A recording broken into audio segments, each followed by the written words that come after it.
Лицемерието е заеднички психолошко-реторички именител на политиката и капитализмот.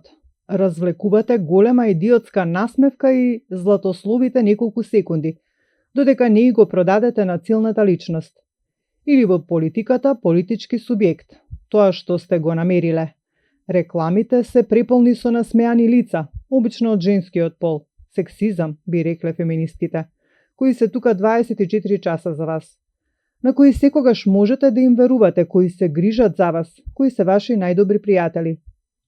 Впрочем, проблемот на капиталистичкото лицемерие би можел правно да се пресече со камовска леснотија.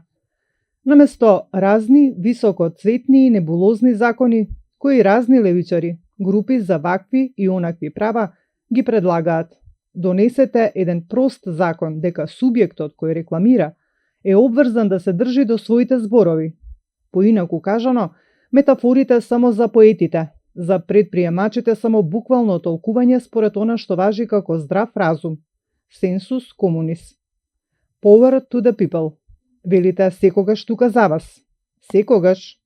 Добро, ќе одам во 3:30 по полноќ кај директорот на T-Mobile, кој е правниот субјект за овој слоган. Или има да ми отвори врата, да ми тури од тоа вискито што го чува за VIP гостите и да ме трпи како му го дрвам, дур не ми здосади. Отинели ми е најдобриот пријател. Или ќорка. Тој ми е опалил на 100 билборда и насекаде по интернет дека ми е најдобар пријател и дека секогаш е тука за мене. Па нека се држи до ветеното. Значи неколку минути корпоративна љубезност, а потоа сте ѓубре што отплаќа рати и кредити. Меѓутоа во капитализмот и во политиката има и подолу од ѓубре, а тоа е северна. Онаква каква што деволуираните безрбетници Заев и Ковачевски ни ја оставија. Имено тие не само што се безрбетници, туку развили и негативна кичма, најнова мутација во балканската политичка еволуција. Тоа ти е како некаква анатомска хармоника на месторбет, која се собира пред евроатлантските господари, правејките од мал помал, а кога е сама во балканската крчма, се растегнува во какафонични звуци кои не се трпат ни после 100 ракии. Имено ете, Кос веќе не се ни мачи ни да ни ја продаде ЕУ идејата. После Заев и Ковачевски сме толку безвредни во нивните очи, што не достојни ни да бидеме прележани, туку онака, ке ни го вперат пиштолот, а ние мора да бидеме благодарни и почестени, што ете ќе бидеме прострелани куршум по куршум од евроатлантски пиштол. Првиот куршум ни го разби черепот, преспа, но ете, уште некако дишеме. Сега, Кос сака да ни ги извади дробовите и при тоа вели, па може би, впрочем, најверојатно после ќе ви ги извадим и бубрезите и срцето, и пак не сме сигурни дали најпосле ќе ве пуштиме. Односот на Европската Унија кон Македонија и парадигматски за кризата во која се наоѓа Европската Унија, радикален диспаритет помеѓу само перцепцијата и стварноста. ЕУ се уште мисли дека е неоколонијална збирштина на постколонијални империи и така и се однесува. Во реалноста таа е притеснета змија, се што може да се очекува од притеснета змија е саскање и отров. Фон дер Лајен онака шпенглеровски го прогласи Западот за мртов, заради ривалството меѓу САД и Кина, но и заради рускиот империализам. Да ни беше тука Марјановиќ, ке го речеше она негово славно кумановско, да се крсти човек с лево руку.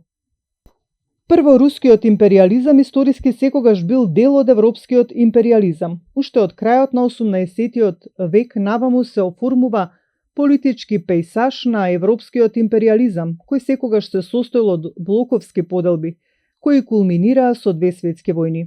Русија секогаш била дел од европските империјални сојузи. Второ, единствениот момент пред сегашниот, кога Европа изолирала некоја европска веле сила предходно. Ако ја изземеме Хитлерова Германија, која меѓутоа имала сојузници во Европа, Италија, Квислинзи, бил Наполеоновиот период кога сите европски веле сили и нивните сателити се сојузиле против прогресивниот корзиканец. Зад идеолошкиот судир се криело всушност монархо-феудално реакционерство на социоекономски дотраените монархистички сили, кои се сојузуваат со раниот либерализам и ги задушуваат истинските прогресивни сили на 18-тиот век, социјализмот и анархизмот и го исцртуваат денешниот глобален поредок, многу пред она што разни експерти го лоцираат во така наречениот поствоен поредок. Денес конфликтот е меѓу дотраените еулиберални монархии и она што грубо наликува на нов хибриден поредок заснован на оската суверенизам, регионализам, еквилибризам. Некои се обидуваат да го дефинираат како некаков нов глобализам напојуван од Кина, но уште е рано за теоретско ловење во матно. Приказната е во фаза на жестоко испишување, а таа е сложен и опасен трилер. Како и да е, називот либерални монархии е намерно наведен парадоксален, но во основа може да се валидира и историски коалициите на либералните групи и монархистичко-националистичките реакционери од 19. век и во контекст на актуелните состојби, инструментализација на правото и идеологијата, досија, Македонија, Палестина, реакционерска цензура, која како златна нишка се провлекува од 19. век па до денес. Место Наполеонова Франција изолирана е Путинова Русија. Предходниот пат тоа заврши лошо за Франција, но главната поука е дека секогаш кога европските велесили се здружувале со реакционерски побуди, изолирајќи некоја автохтона европска велесила, Франција, Русија, следела жестока агресија на континентот и социоекономски депресии. Со Франција и Русија сигурно не мораше да биде така. Нацизмот е посебна приказна, но можеби дури и тој можеше да се превенира меѓу другото. Со посензибилен однос кон Германија наместо понижувачкиот Версајски договор. Тоа е друга долга тема. Со денешниот технолошки паритет тие депресии ќе бидат и веќе се движат во тој правец, на ранг на тектонски потреси. И Коси фон дер Лајен се израз на една болна колективна политичка психопатологија во опаѓање, чија патологија се состои во хронична неспособност за саморефлексија и самокритика, што од своја страна резултира со децении на масовна политичка хистерија и психоза, џунглата од Западен Балкан, варварите од Русија, популистичкиот джган. Ние, западните, либерал прогресивци кои го прекршуваме меѓународното право или го користиме како оружје по потреба, кои наместо демократско правни уважуваме клановски принципи. Внимавајте, не се ни реал политички повеќе. Оти ЕУ го нема ни она реал, за да биде реал политички актер, кои селективно допуштаме, спонзорираме, премолчуваме пред геноциди, кои допуштивме и ко-спонзориравме геноциди и разорни војни на европско тло. Геноцидот врз македонците во граѓанската војна во Грција, бомбардирањето со ослабен ураниум врз тогашна Југославија. А за геноцид, вредности и право вреваме само тогаш кога тоа ни користи да го легитимираме нашиот антагонизам кон нашите политичко-економски ривали или нашите неприкосновени демократски претензии кон таа џунглата таму надвор од Шенген, ние кои избришавме и бришеме цели културни идентитети, Македонија, кои ги узурпиравме дискурсите како оружје. Се кинџуриме идеолошки со фенси-шменси, псевдо-феминизам, прогресивизам, диверзитет како политичка валута. Не, ние криви за пропаста на Западот. Не, ни подразно.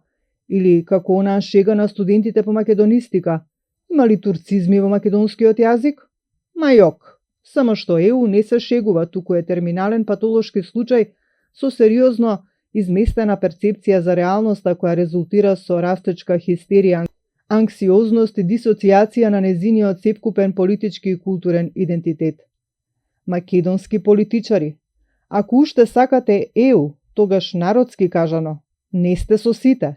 Или од лудиот подалеку. И не само народски кажано, туку и реал политички, светот, веќе од пред неколку децении, стана многу поголемо место од ЕУ, која реал политички на светскиот глобус е веќе значително помала од што е географски. Само што вие сте премногу корумпирани, лакоми, робски настроени и кусовиди, за да го согледате тоа. Доколку тогашната империја Византија ги ослепи, самовилските војници, денешната империја во опаѓање целосно ве ослепела вас, кои со едно подотворено око уште му намигнувате на джелатот, и се надевате да добиете подадена рака, наместо тупаницата која со децении мава по овој народ и регион, бидејќи веќе си ги искрши коските за да мава подалеку.